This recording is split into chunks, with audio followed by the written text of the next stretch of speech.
नमस्कार। मैं सस्पेंडेड राज्यसभा सांसद राघव चड्ढा। जी हां, मुझे राज्यसभा से आज सस्पेंड कर दिया गया है।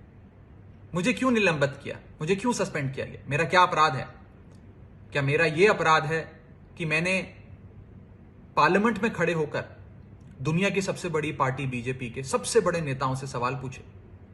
क्या मेरा यह अपराध है कि मैंने दिल्ली सेवा बिल पर अपनी बात रखते हुए बीजेपी के सबसे बड़े नेताओं से न्याय की मांग करी, उन्हें उन्हीं का पुराना मैनिफेस्टो दिखाकर वादे पूरे करने को कहा, बीजेपी को आईना दिखाया और आज की बीजेपी को अडवाणीवादी और वाजपेयीवादी होने की बात कही? क्या इन्हें यह डर सताता है कि कैसे ये 34 साल का युवा संसद में खड़ा होकर हमें ललकारता है, हमसे सवाल पूछता है, हम पे सवाल दागता है? ये लोग बहुत शक्तिशाली लोग हैं, ये लोग किसी भी हद तक जा सकते हैं। इसी हफ्ते मुझे कमिटी ऑफ प्रिविलेजेस के 2 नोटिस आ चुके हैं। शायद ये भी एक अपने आप में रिकॉर्ड होगा। सदन के अंदर विपक्ष को बोलने नहीं दिया जाता, लीडर ऑफ ऑपोजिशन का माइक बंद कर दिया जाता है। इसी मॉनसून सत्र में 3 आम आदमी पार्टी के एमपीज को सस्पेंड किया गया है, संजय सिंह, सुशील कुमार रिंकू और मुझे। पहली बार शायद भारत के इतिहास में देखा गया होगा कि लोकसभा में विपक्ष की जो सबसे बड़ी पार्टी होती है, जो इस समय कांग्रेस पार्टी है, उसके सदन के नेता को सस्पेंड कर दिया। यानी कि ये लोग चाहते हैं कि कोई भी आवाज ना उठाए, कोई भी इनसे सवाल ना पूछे, हर शख्स को सस्पेंड कर दो। मैं शहीद आजम भगत सिंह की धरती से आता हूं, पूरी मजबूती से प्रिविलेज कमेटी के सामने अपना पक्ष रखूंगा, न्याय की मांग करूंगा। इस देश के कई बड़े नेताओं के खिलाफ प्रिविलेज कमेटी ने कार्रवाई करी, इंदिरा गांधी जी के खिलाफ करी, अटल बिहारी वाजपेयी साहब के खिलाफ करी, डॉक्टर मनमोहन सिंह के खिलाफ करी।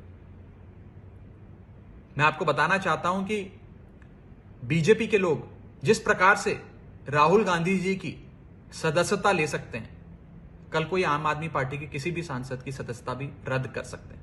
ये जो चाहे कर सकते हैं। और शायद मैं पहली बार ही ऐसा देख रहा हूंगा कि जो मनगढ़ंत आरोप बीजेपी लगा रही है और जिस अपराध के लिए मुझे दोषी कह रही है, वो तो अपराध कहीं रूल बुक में लिखा ही नहीं हुआ।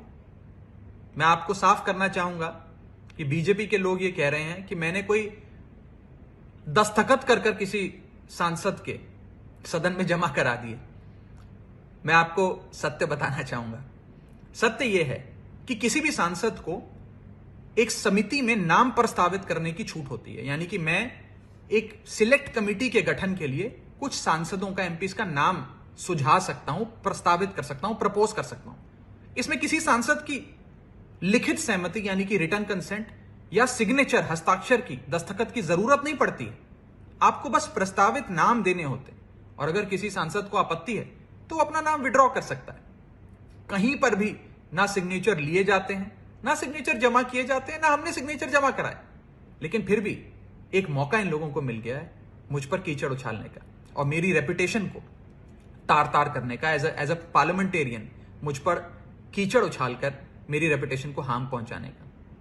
मैं इन्हें कहना चाहता हूं कि मैं आपकी इन चुनौतियों से डरता नहीं हूं, अंत तक आपसे लड़ाई लड़ूंगा। सरफरोशी की तमन्ना अब हमारे दिल में है, देखना है जोर कितना बाजुए कातिल में। जय हिंद।